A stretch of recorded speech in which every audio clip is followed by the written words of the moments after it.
ये देखो मरियम बाजी, ये देखो जैसे हम दुनिया में जलील हो रहे हैं ना, आखिरत में अल्लाह तुम्हें करेगा इंशाल्लाह।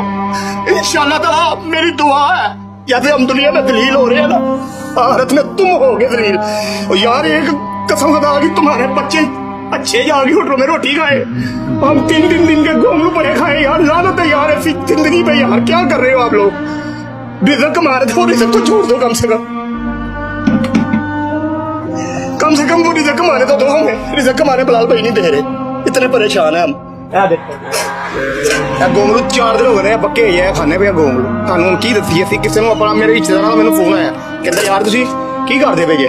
ਤੁਹਾਡਾ ਫੋਨ ਬਾਰ-ਬਾਰ ਮੈਨੂੰ ਫੋਨ ਰਿਸ਼ਤੇਦਾਰਾਂ ਦੇ ਆ ਰਹੇ ਨੇ। ਮੈਂ ਕਿਹਾ ਯਾਰ ਮੈਨੂੰ ਕੋਈ ਆਣ ਕੇ 10 ਰੁਪਏ ਕਿਸੇ ਨੇ ਦਿੱਤੇ ਨੇ, ਮੈਨੂੰ ਦੱਸੋ।